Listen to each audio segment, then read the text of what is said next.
All right, it's 1 o'clock, so we're going to go ahead and get started.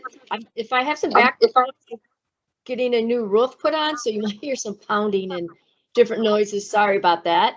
I want to say welcome to our training series. This is number 10 of 10 of our monthly trainings that we're conducting. So we are concluding our training series with this training today. We're very excited that folks have decided to join us. This is a training about supported decision making. We'll talk a little bit later about how you can find recordings of our previous sessions that we did January through September. This October one will also, in about a week or so, be on our website. We'll talk about that a little bit later. Next slide. Alrighty, folks, just a bit of housekeeping here. I wanted to let you all know that this session has been approved for one social work CEU. If you are in need of that CEU, you'll need to stay on the training the entire time and fill out the evaluation that I will send out in the chat box at the end of the training. Even if you're not looking for social work CEUs, we still look for feedback. So we'd appreciate if anyone and everyone would fill out that survey. As far as questions, if you go to the top of your Teams at the right side, there's going to be a little bubble with some lines through it. That is the chat box. Make sure you can locate that. That's where the evaluation will be, and you can pop any questions in there. You can also use the raise your hand feature. That's the little smiley face with the hand next to it. And if you're looking for closed captions, you can click on the 3 dots and turn those on as well. I did want to let everyone know that this session is being recorded and will be available on the OCHN website at a later date, and I will drop that link in the chat for everyone to view for later. And that wraps up my housekeeping. I'm going to send it back to Vicki. Thanks, Caitlin. So again, thanks for attending our session. I want to thank our partners because we would not have been able to do this 10-month training without them. In particular, Mary, who's with us today from the Developmental Disabilities Council. She has been with us for all 10 sessions, super great at helping us develop the topics, getting the speakers. So kudos to the Developmental Disabilities Council and Mary, who are so integral in helping us make this happen. And then also our other partners, Kimberly Hoga from the Detroit Wayne Integrated Health Network, who helped us get the word out so that this training would be available to all persons in the Southeast Michigan, in the workforce and persons that need to know about supported decision making, because that really is what our goal is to educate all realms of individuals about supported decision making, that there are some alternatives, things, tools, resources that you can do instead of just automatically thinking that guardianship is the best alternative. So it is, OCHN does have a particular goal related to supported decision making. I lead a local OCHN work group regarding supported decision making. Mary and I are also on a statewide work group that is promoting supported decision making. I guess I should introduce myself. I'm Vicki Suter. I'm the Director of Rights and Advocacy, also the lead on supported decision making for our agency. And I work for Oakland Community Health Network. So with that, let's see what's our next slide. All right, so today we're going to bring you how peers encourage supported decision making. I have been very involved in the peer workforce for many years, both peer support specialists as well as peer mentors. I love being a part and working with peers. So I'm really excited that they're able to bring this presentation to us today, because peers really do have an important and unique role to assist people in getting the lives that they want and obtaining the goals that they want. So we're really excited about, we have a group of folks that are going to present for us today. And if we go to the next slide, it will indicate our persons who will be part of their training today. And then I'm going to turn it over to Tracy Vincent, and she can take it from here. All right, thank you so much, Vicki. And thank you so much for attending our session this afternoon. I am Tracy Vincent, and I work for the Michigan Developmental Disabilities Council, and I coordinate the peer mentoring for the state of Michigan. And with me presenting, if we could have each of the trainers introduce themselves, starting with Robert.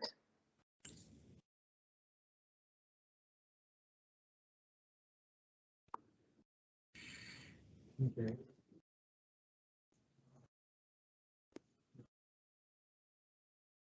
Robert, you're going to have to unmute yourself.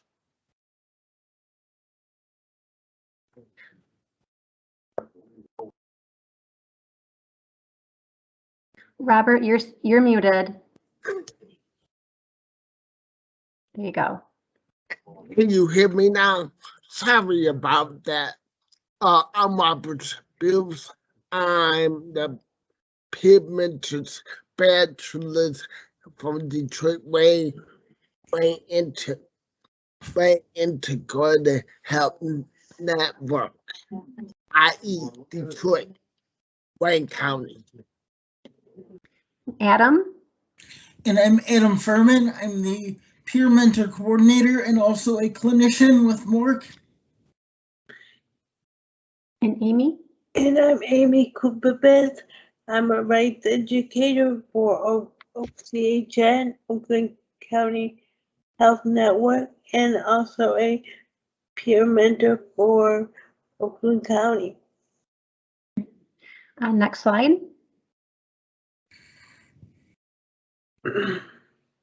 So first, I would like to start off with just talking a little bit about peer mentoring and how it is a Medicaid covered service.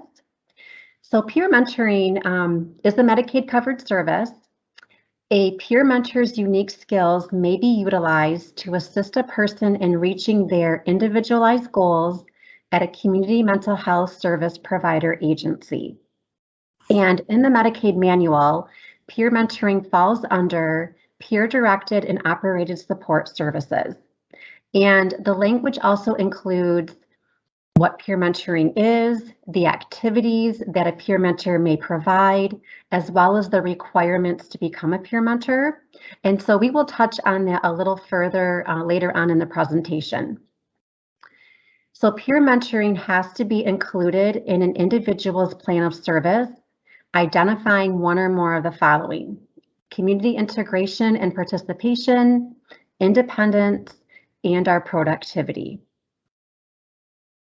Next slide. And so Robert's going to talk a little bit about who is a peer mentor. Individual. The question is, Tracy told you a little bit about peer mentoring and what it is overall, but who is a peer mentor? It's an individual that have an intellectual disability or developmental disability. It's a person with lived experience. That so happens that so many of us with lived experience, we have become self-advocates who live as a self-advocate. That's an individual that live an independent life, and with independence, it's kind of hard not to be self-directed.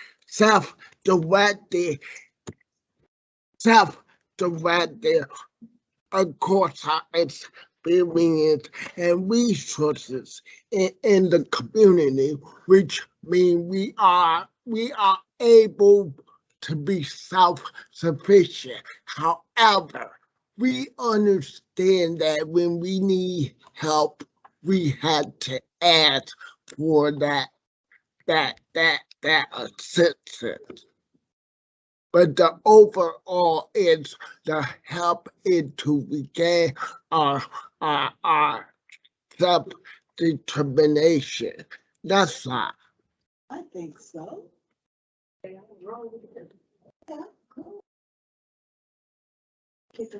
Roll up peer mentor. As I said before, that we are self-advocates. And with that self-advocates, it can be kind of contagious. So we want to teach others how to be self-advocates. But let me get into how we do it for ourselves and then carry on. We help build bridges to people and resources. Maybe someone who you might know, the housing, transportation. We try to hook them up with that resource, which means trying to connect, which go back to that old saying, never burn, build bridges.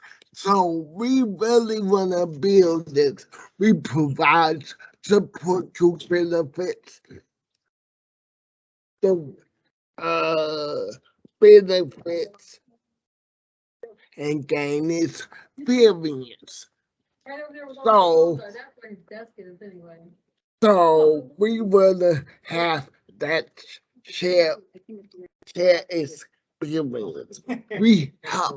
We help others take control of their lives, taking control of their life and trying to have more self-determination, trying to take responsibility.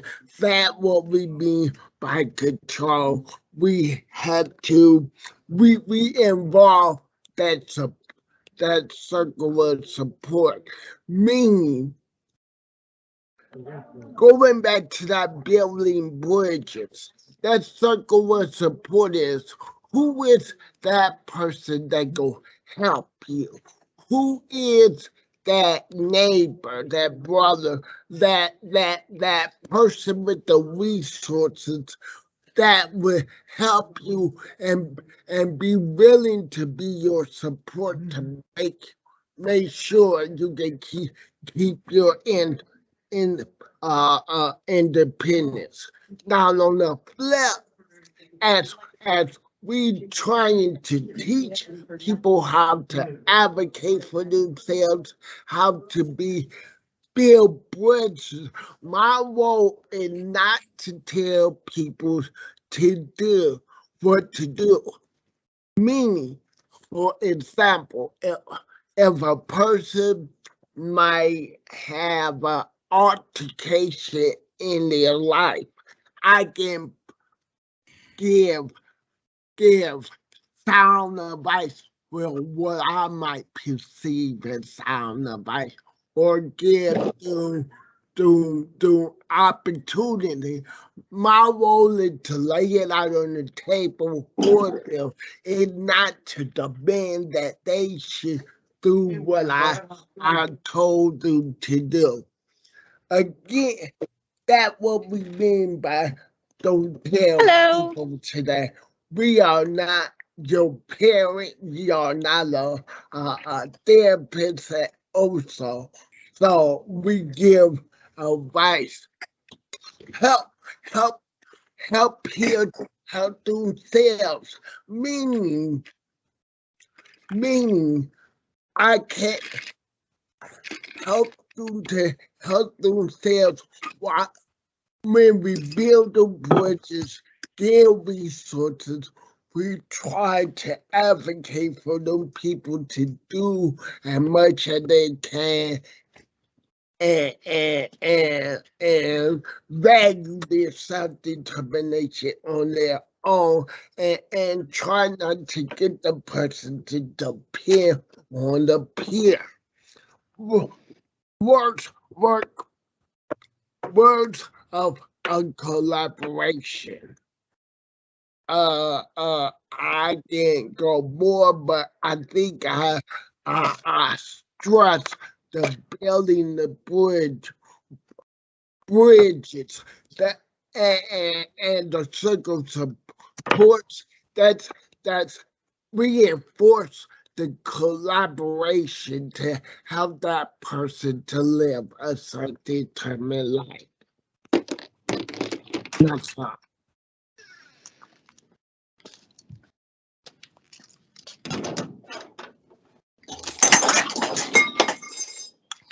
Okay, let's see here. Hang on 1 second.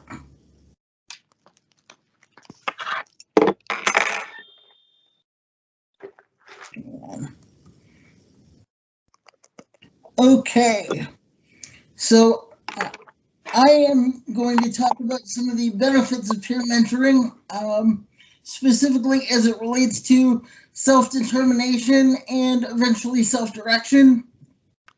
Peer mentoring promotes self-determination and supports peers to direct their own lives. Peer mentors use the benefit of their own experiences for the purpose of helping people they support live good lives. And I know Robert mentioned it earlier, but the real keystone of peer supports and peer mentors specifically is offering that sense of hope and encouragement and possibility in the lives of the people they serve. So just broadly, peer mentors help the individuals they serve live good lives by supporting independence, and they can do that through supporting person-centered planning goals determined by the individual. It may be a situation where the peer mentor could sit in during the pre-planning process, and certainly the IPOS meeting itself to support the individual they're serving and the goals that the individual would like to work on in the upcoming plan year. Peer mentors also empower the individuals to make decisions about the services they want to receive and who they would like to be part of their support network. And that in and of itself, with the whole idea of choosing that support network and helping somebody determine who they want to support them in their lives, that's really the hallmark of self-direction there. That's really the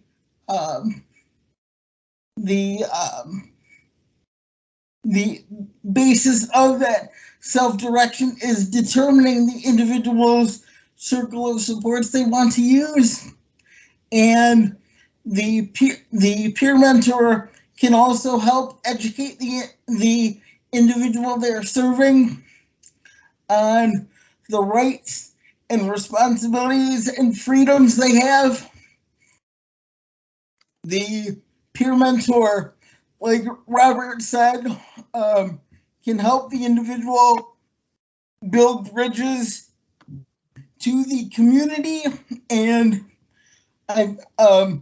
I'll get to some more examples about that on the next slide in another minute.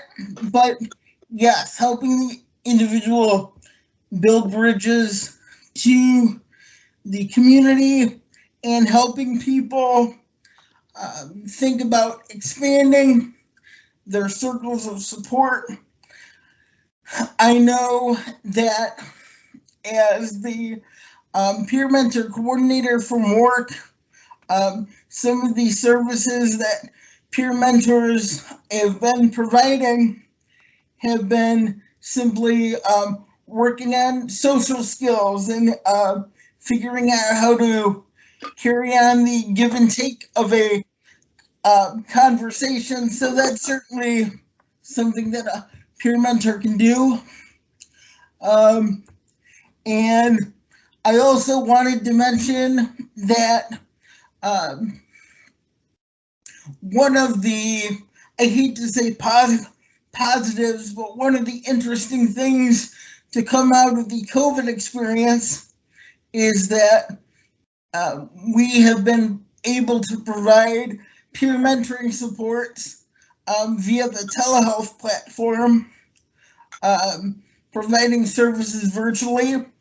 Although we do offer choice of individuals who want to be seen in person now that things are opening back up, but we've really found that peer mentoring supports during the time of the pandemic really helped to reduce isolation and loneliness among the individuals we serve. And just simply talking to another person with that shared lived experience and with that peer mentor being able to offer that hope and encouragement has been so valuable during these last 2 years. Next slide. Okay. Second. I need to open up my screen.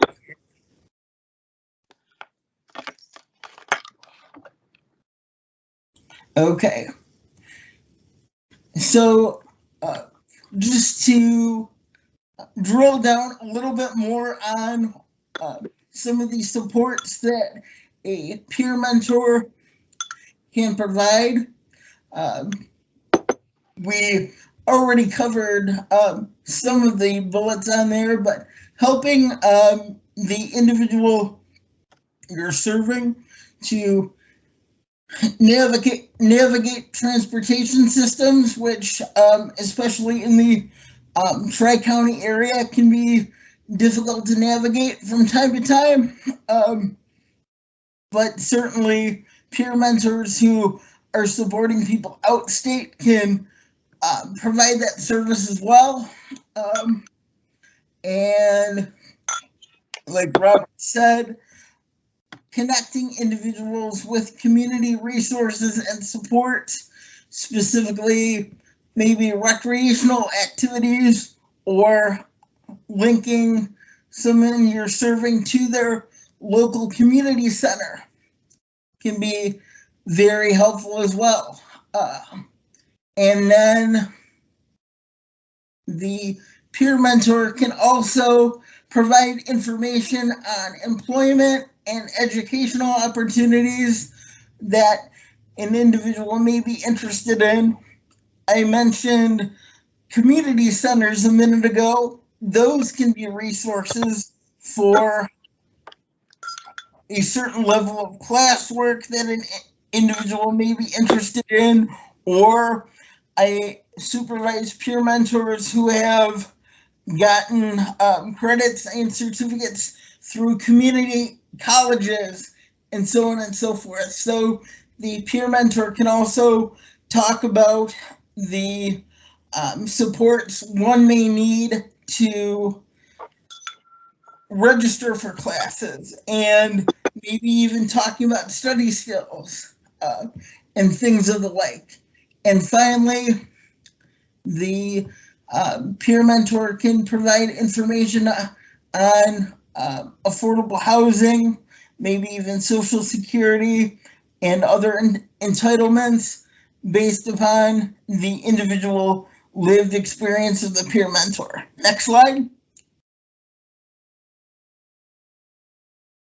So now I believe we're going to pass the presentation over to Amy, who's going to talk about her lived experience and her reasoning for wanting to become a peer mentor herself. Amy?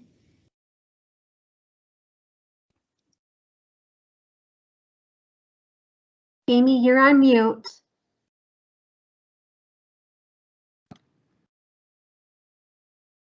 There I am. Thank you. Your main job is to encourage peers, but you can share your life experience and prepare them for their person-centered plan. And I have a great circle of supports all of Walled Lake, and that's what gets me going.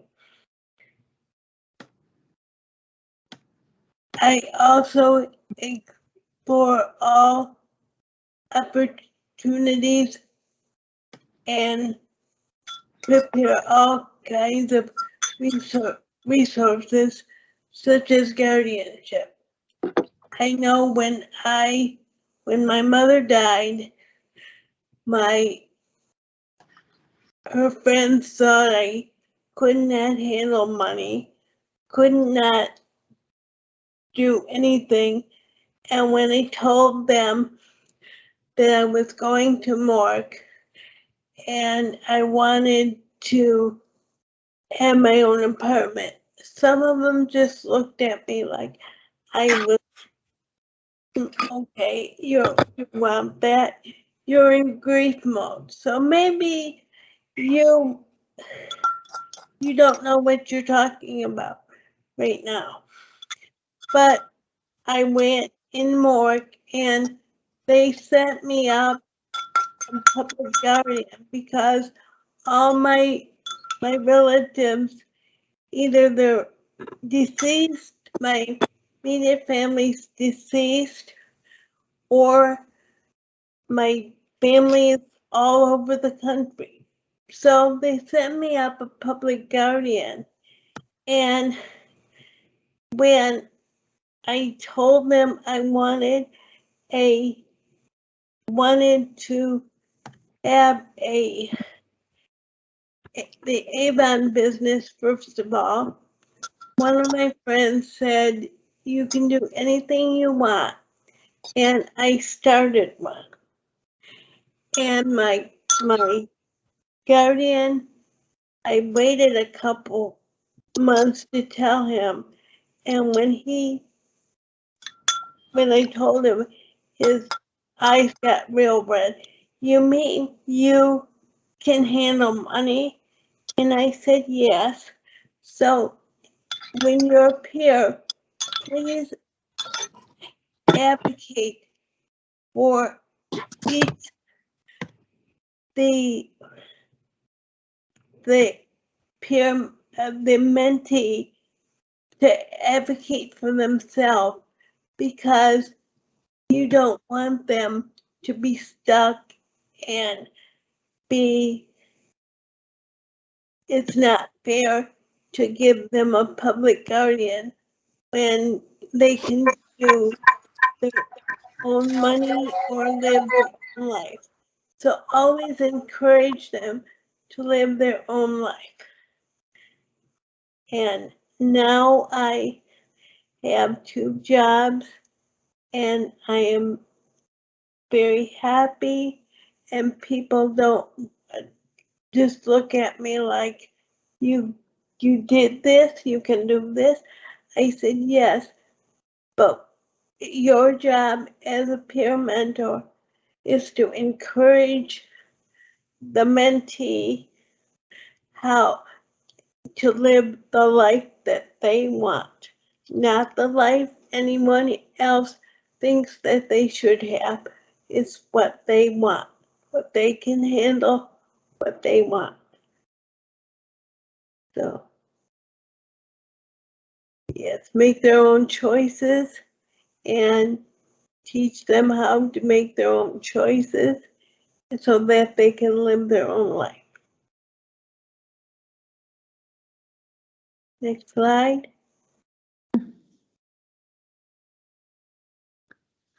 All right. So as you have heard, peer mentors can assist and encourage others to achieve their good life, and whatever that good life means to that person, to help them find their voice, to speak up for what they want, and to really feel empowered to make their own decisions and choices. And so if you are an individual who is receiving services, there are some steps that you can take to request a peer mentor to help you reach your goals. And if you want them to help with a specific area or a specific goal in your life, what you may want to do is first talk with your case manager. Have that conversation and let them know that you want a peer mentor to help you reach your goals. So if a peer mentor is available, then they will match you with that peer mentor. And then they will also do an addendum to your person-centered plan. So in order to receive peer mentoring services, it has to be included in your individual plan of service through your person-centered plan. And that addendum can be done at any time. It doesn't have to be done on a yearly basis. So if in the middle of the year you decide that you want a peer mentor to help you reach your goal, you can request that and then request that addendum to be done to your plan. Once you're matched with a peer mentor, then that peer mentor will start to build a relationship with you, build trust, get to know you, and then they will help you reach your goals in your life. So those are the steps that you can take to request a peer mentor. Next slide.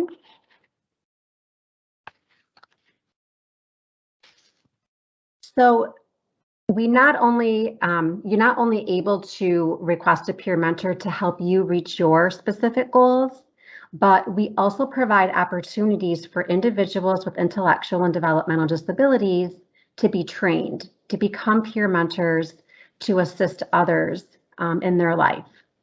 So the DD Council, we offer Peer Mentoring 101, and the purpose of the training is to train individuals with intellectual and developmental disabilities to provide their peers with advocacy support that promotes self-determination, that empowers peers to direct their own lives, and reinforces their efforts to become better self-advocates, make choices, and develop leadership skills. Our training we feel that this should be peer-led, peer-directed. So besides myself, all of the trainers are certified peer mentors. And typically we hold the training on an annual basis. So Peer Mentoring 101 is offered annually. And due to COVID, we do offer the training virtually as well. So next slide. All right, and so Robert is going to talk about who makes a successful peer mentor. And Robert, you're on mute.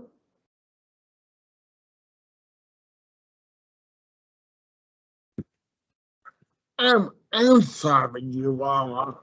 I'm sorry for my mouth moving, but you can't hear nothing I'm saying. I gotta remember to take my mic on me. But as Tracy was saying, who makes successful peer mentor? And I want to go back to a couple things about building bridges, about having a good report and how you deal with others. First of all, it's on, and I'm gonna be blunt and truthful. It's on the peer to make it good. It's on the peer to make on her mind or his mind.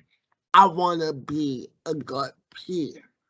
However, please know, I never said a peer for perfect, flawless, or none of that. You know, nobody's perfect but me.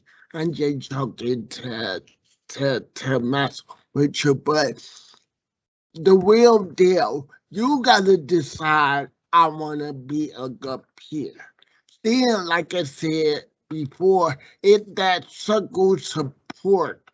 And if I can take that concept and put it in pure language, it's talking to other peers.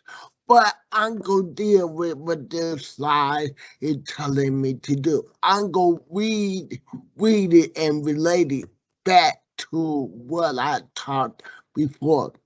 The peer must understand that it's their responsibility as an employer. employee. Peer mentoring, like rehab, stress. This is a unique opportunity to be employed to help others to live, others to learn how to have a self-determined daily life and to keep it on track. So as an employee, I had to act like an employee means I have to reach that expectation that my employer might have for me. Like showing up, being on time, being able to do the task that is had. Which would go where with the employment must so they levy a peer to provide service. Sorry for struggling.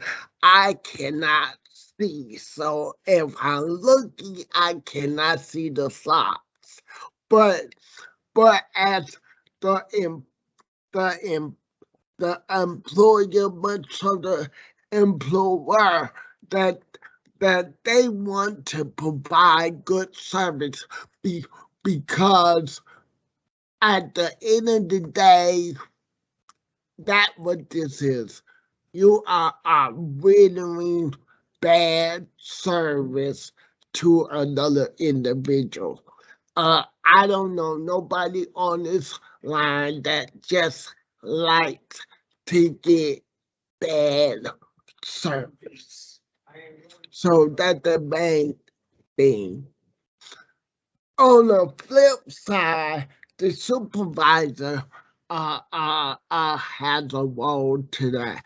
The supervisor had to be fair. The supervisor must have expectation for that peer and then make it accessible to live. Make it successful so you're back up. I'm sorry, I'm going too fast. The supervisor must want their peer to be successful, to serve their people, which it goes along is they must have an agenda. They must have an expectation for their peer. And they got to be fair. And the most important one that I think is sort of report, the supervisor have to be willing to compensate, and a lot of people not gonna like me for this, but we had to compensate our peers, meaning that this is a work relationship. So maybe a stipend is not a good idea, or maybe something that is possible, that this can be a good work experience and a good model for you as a provider. That covers all of that. So this is a give and take situation. So that's what makes a good peer. And I can say out of experience, I think that I have taught almost about 60 plus peers, and one of the things I see in peers and they want is how the person carry themselves just in the training. I see some that be like, I'm just here. Then I see some other is, okay, how does this work? They have an eagerness about them to get out there and do the role and to serve people. And that's the most important. And that's how we get really pinpoint who is and who will not be successful. But main thing is back to that individual. And that's side.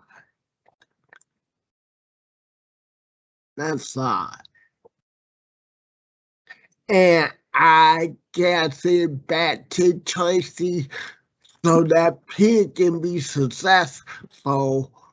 That peer has to be certified. And I think Tracy go handle this piece of information. Thank you, Robert. So as I mentioned, the DD Council offers a Peer Mentor 101 training. And you just heard from Robert about, who makes a successful peer mentor. And so if you are an individual who wants to become a peer mentor to help others reach their goals, to help them find their voice, empower them to make their own choices and decisions, or if you are a CMH and staff and you have some individuals in mind that you want to refer to Peer Mentoring 101, there is a process that we do follow. And so if you want to become a peer mentor, you have to be referred by your local community mental health service provider agency. And so this guarantees that that your agency will support you, will guide you, and will help you through your internship. So the first step is a referral from your CMH. And then you will go through an internship. So you're referred to Peer Mentoring 101. You've been trained. Now you need to get a little bit of experience. And so you will go through an internship. And the CMH is responsible for the coordination and the supervision of interns. And so it will be a supervised internship. We've just developed a set of evaluation tools that the peer is evaluated on throughout their internship, just to make sure that they are keeping on track and that they're progressing. And then once you have completed your successful internship, then I come in and I conduct an exit interview with both the peer mentor and the supervisor. And so upon successful completion of all of those things, then you will be recommended for certification through the Michigan Developmental Disabilities Council. And once you are certified, then the CMH can begin to use the Medicaid billing code and for peer mentoring services. So that's just in a nutshell and a very quick overview of the internship, of the certification process. And so if you are an individual who is thinking about becoming a peer mentor, if you want to talk with your case manager, please do so. But if you also need some support, you can reach out to me and I will be happy to talk with you and your case manager to get things started for you. All right, so next slide. So there are some requirements in order to become a peer mentor, and these requirements are outlined in the Medicaid Provider Manual under peer mentoring services. So you have to be 18 years of age or older in order to become a peer mentor. You have to have an intellectual or developmental disability. You have to attend the DD Council's Peer Mentor 101 training. You have to complete an internship at your local community mental health service provider agency. And it is the expectation that the CMH will hire the individual or contract with them after certification. Peer mentors have to be willing to share their own personal lived experiences with others to help guide and support them. And they also have to participate in annual continuing education trainings because we always want to make sure that the peers are maintaining their skills and always increasing their knowledge base. Okay, so next slide.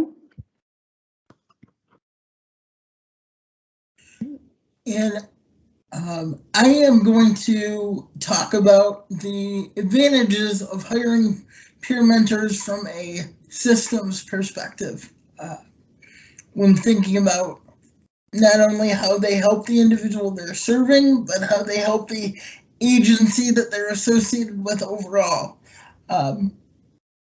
I really make it a priority to link the peer mentor associated with an individual to the individual support coordinator. And that way it really helps the support coordinator and the peer mentor to collaborate with the individual and really form a strong network of support. So I make sure that the peer mentor and the support coordinator have phone numbers and emails of each other so they can be in regular contact.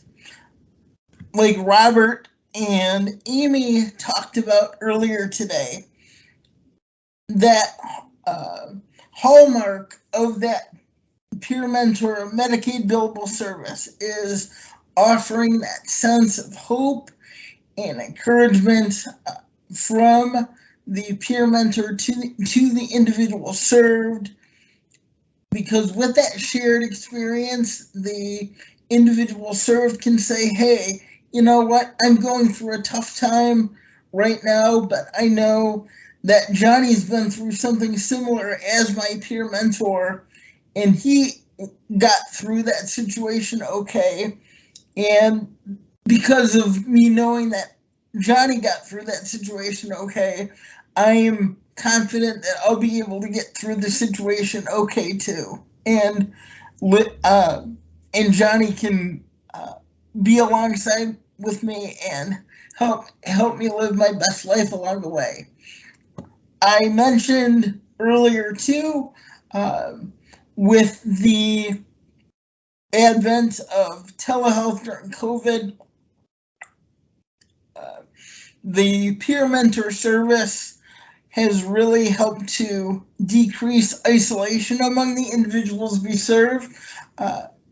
It's been shown that 40% of individuals who have either an intellectual or developmental disability or a mental health concern, if we're talking about peer support specialists on the mental health side of the service provision equation, 40% of those individuals have been reported to experience loneliness based on research out of the University of Michigan.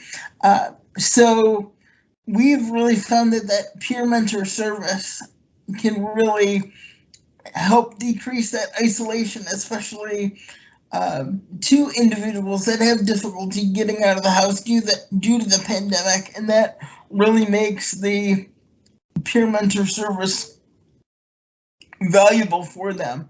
And then next, the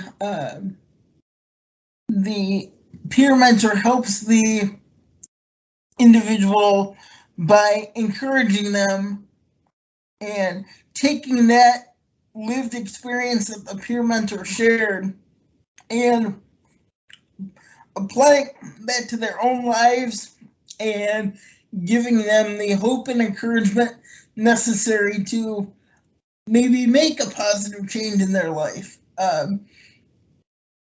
Amy talked about that step that she took, letting the individual that was supporting her know that, you know what, I can successfully manage money. And Amy had that confidence to take that step forward. And although she didn't formally have a peer mentor at that time, she can certainly provide that support and encouragement to others now as a peer mentor to say, hey, you know what? I've done it. You can do it too. And then finally, in the era of really escalating caseloads, with support coordinators having more and more people that they need to see on a monthly basis, incorporating a peer mentor into that support network can provide another touch point for the individual served. They can contact that peer mentor if they're having a concern, and the peer mentor can relay that concern to the support coordinator. And it's been shown anecdotally that, and I think this was one of the reasons for the peer mentor service in the first place. It's been anecdotally shown that individuals served may be more likely to share concerns with an individual who has similar experience to them than somebody who they may view as a clinician or a authority figure. So that relationship between the peer mentor and the individual served is really unique in that way. Next slide.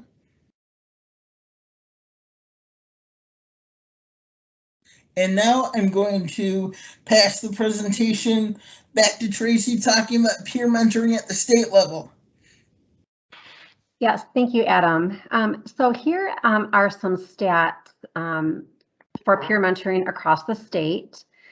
We do have about 60 peer mentors who are certified, and we have 11 community mental health service provider agencies and providers who participate, either employ or contract with peer mentors. And so you'll see those CMHs or provider agencies listed here.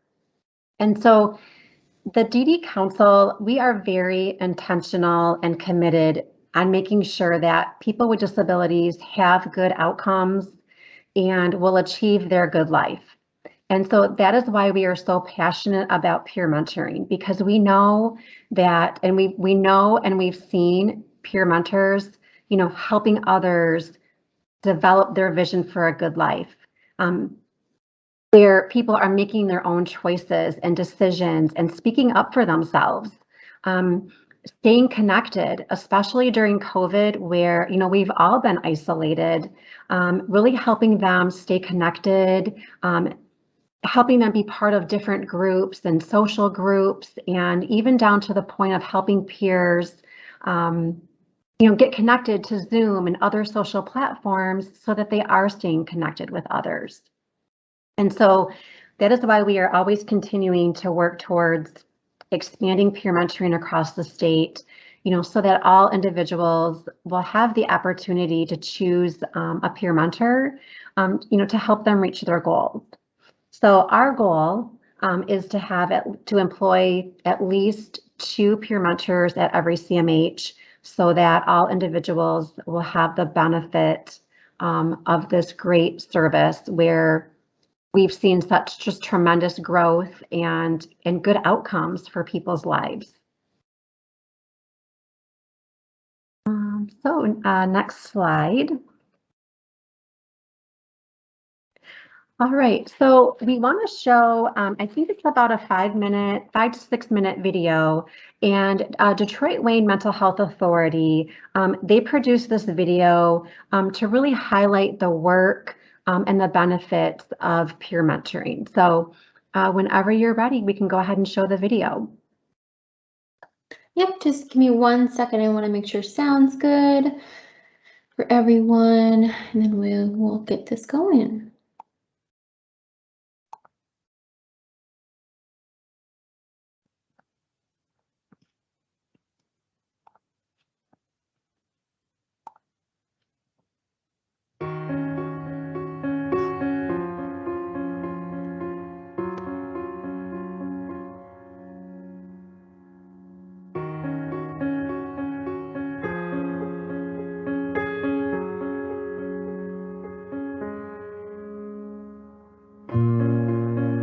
A peer mentor is someone who has learned life strategies through their own personal experiences. A peer mentor is someone who lives a self-directed, independent life, knows how to access resources and services in the community, and is also an individual who is able to share their personal experiences and their personal stories to help somebody else meet their goals. A peer mentor is an individual with a developmental disability who have experience helping that person learning to navigate community resources. I have 26 people on my caseload, and I let them know that I'm here to work for you. I'm here to empower you to live as independently as you would like to live, meaning whatever.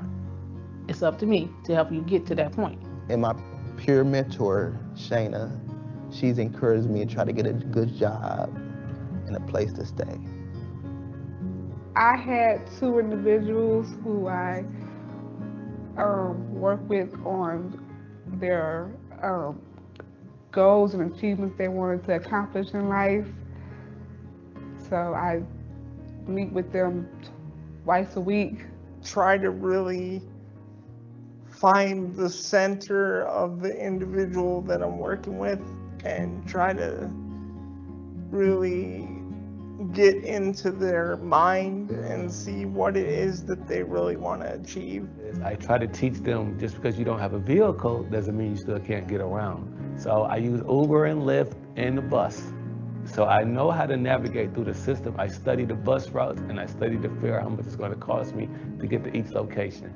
We do all the training for our peer mentoring one-on-one around the state. As the trainer, I bring a unique perspective because the experience I have of doing self-advocacy for myself and then using my experience to tell stories to other people to give them hope and stuff. That's why I look at the training, what we do. I enjoy doing that very much. Every day I look forward to meeting with them, and it was a great experience for me. I enjoy it because I love to listen. I enjoy listening and give the other person a chance to express themselves to me. So it makes me feel good. I have one person that I'm working with now. She was kind of down when I first started working with her. And she met me and she heard about my life story. And she didn't see no reason why she should be miserable. And she took a page out of my book and decided that she wanted to be happy and have a fulfilled life. And she started really opening up. And now she is like, seemed like a greater ray of sunshine than I am.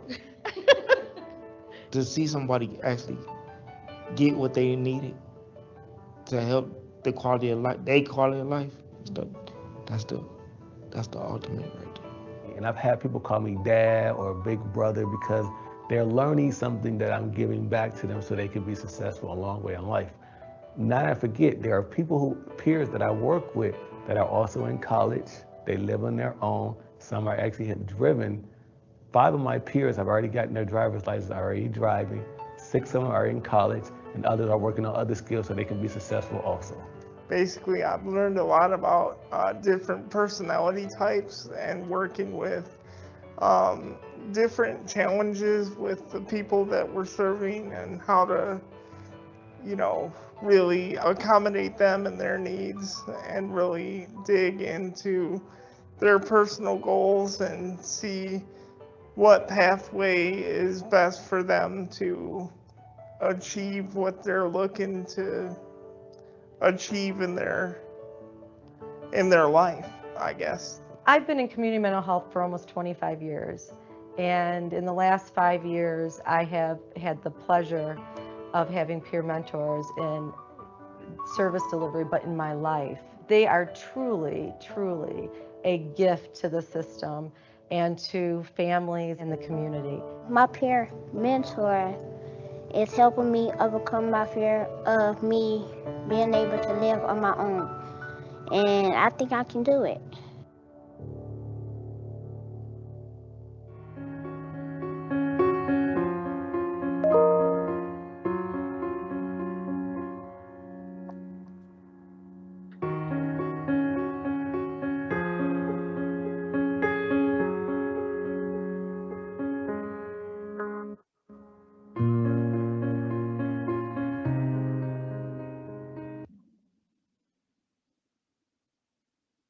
All right.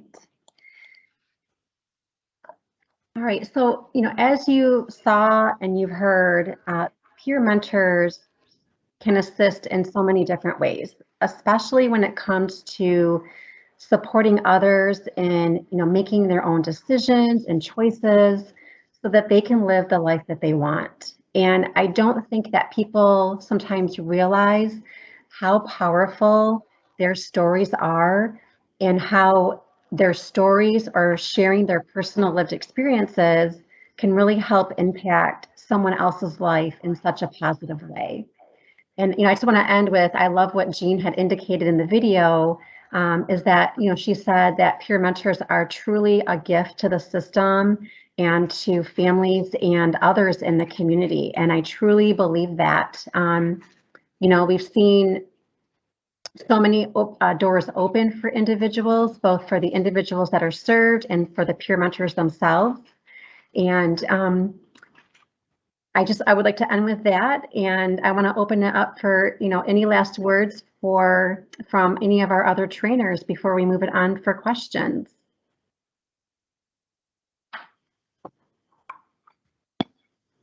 I guess I would just like to say that I, much like your comments, Tracy, it's really been gratifying to see individuals served, giving back to the community mental health system, and then passing that knowledge along the way, and maybe at some point someone receiving peer mentor services will be able to be a mentor themselves.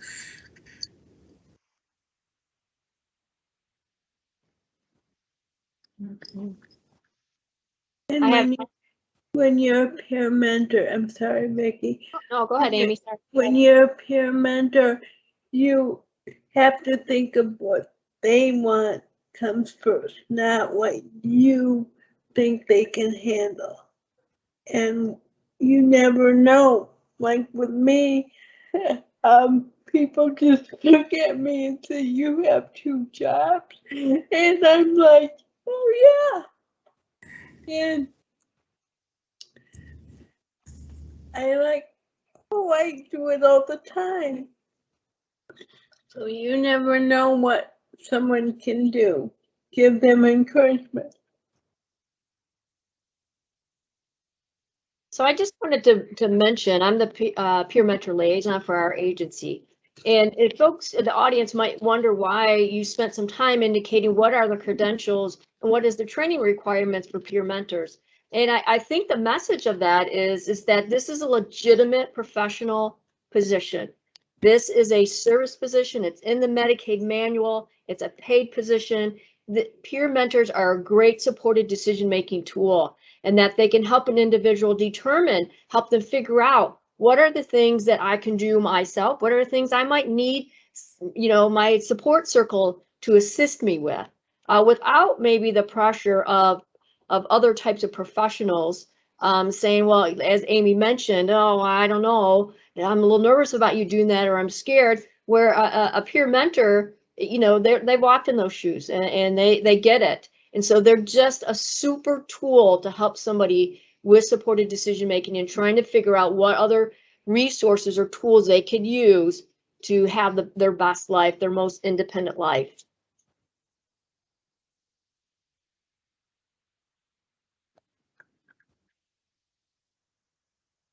Yes, thank you for that, Vicki. Are there any other questions, comments? This isn't really a question, but more a comment. So prior to my work at the council, I served as a support coordinator or case manager, as they are referred to in some counties, and had the privilege of working with a number of peer mentors who were supporting people that I was assigned to work with. And so when we think of some of those issues of turnover rate among case managers and support coordinators, and as was mentioned earlier, you know, I hate the word caseload, but high caseloads, and you know, trying to be person-centered with each individual can be very difficult with the number of people you're assigned to work with. And peer mentors did an amazing job at really supporting areas that I just, you know, couldn't get to, literally. So I just think, you know, as Tracy said, it's a very valuable resource that agencies and support coordinators need to look at in order to be able to provide the true quality of services that they really want to provide to each individual, you know, that they're assigned to work with. And I'm gonna put something to what maybe just said, because in the original write-up, because I'm one of the one that advocated for this program, and our original thought was, that was our original thought. We wanted that individual with lived experience that could fill in that gap, and maybe just hit it on the head, because when I was interning for my degree is in social work, and even in my intern, I could, and looking at these from a different perspective, I would ask my supervisor, well, you only had so much time to deal with this individual, and what's there to bridge that gap?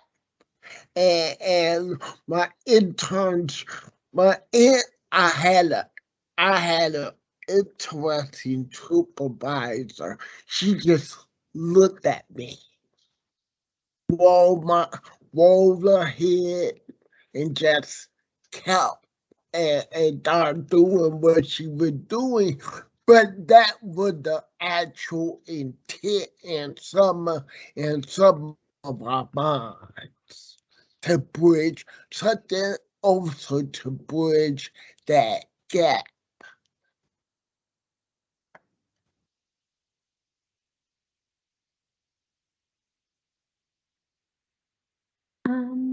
Is it Renee? Do you have your hand up? Yes, I have a question. So I work in the school district, and not all of our students are, I'm sorry, can you hear me? Yes. Not all of our students are connected with a community agency. Some parents aren't that eager. And I'm wondering if we were interested in connecting some students to peer mentorships. Is that only through community agencies? I mean, I guess I'm not wording that correctly. I understand the offering is through community agencies. I guess I'm just trying to figure out, how does the school district connect a student directly to a peer mentor, or directly to an agency that offers peer mentorships? Is that possible? So, well, and they're not receiving any services through their MORC or CLS? Right, for students that are not currently working with MORC or CLS? Or is it only through the person-centered plan that MORC or CLS would create that then it would be written in and it would then be a Medicaid covered service? Yeah, I don't know. That's a great question, and I don't know if MORC or CLS do private services. So, so you know, they would have to charge the individual because no other insurance agency covers peer mentor services. Only Medicaid does. Okay, so our direct route is we get the family connected to MORC or CLS, and then they access it through them, or possibly private pay for that support directly with one of the agencies that offers it. Right, and I'm not sure if MORC or CLS does that or not, but so that's worth exploring, and Adam may be able to comment on that about MORC. Adam's on mute.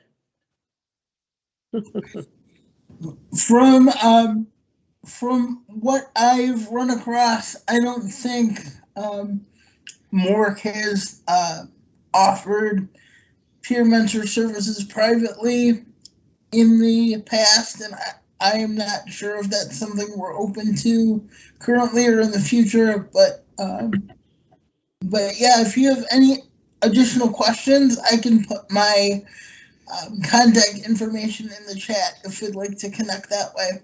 That would be great. Thank you. You're welcome.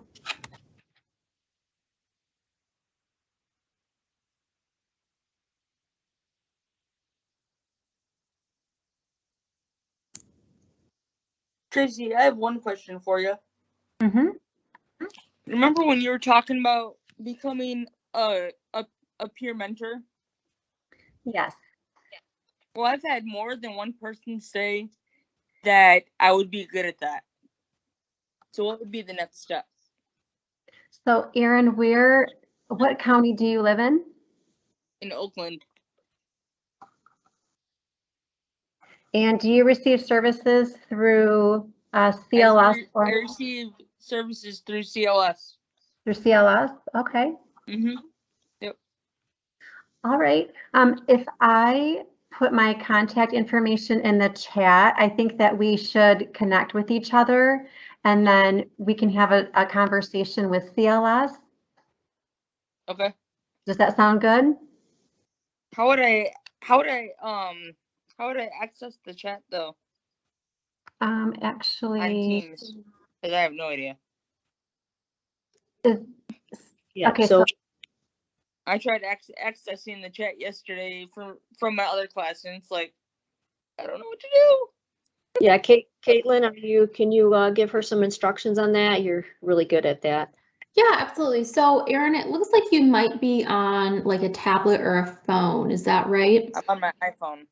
Okay, you're on your phone. Sometimes it's a little tricky with the iPhone, but if you go to the bottom of the screen, usually it's like an up arrow or maybe like 3 dots.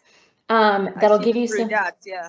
Okay, click on that and see if it'll give you options for the chat. Okay, so Caitlin, I see put me on hold. Raise my hand. Dial pad. Don't know what that means. Do you Background see effects. Do you see a little bubble with 2 lines through it at all?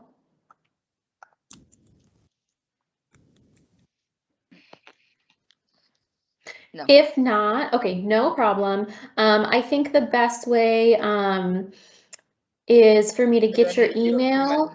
Yeah. And then I can get Tracy's contact information over to you. Did you sign up for this training with your personal email? Yes, I did. Okay, I will track that down real quick. And you want me to give it to you? I can probably find it from she can grab that from the from the login information. If I can't, okay, I'll let you know before the end of the training. And there's a question if we can send a copy of the presentation and the eval to a particular person's Gmail. Yep. And Shaneka also wants to know if she can talk to somebody about peer mentoring for an individual on her caseload. What agency does that person get services from?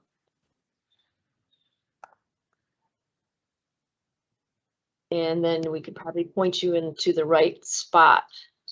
If it's an Oakland County provider, or even if it's a Wayne County, I can tell you who that person is. So if you add that to the chat, we can make sure. Okay, Oakland. So do they get MORC or CLS?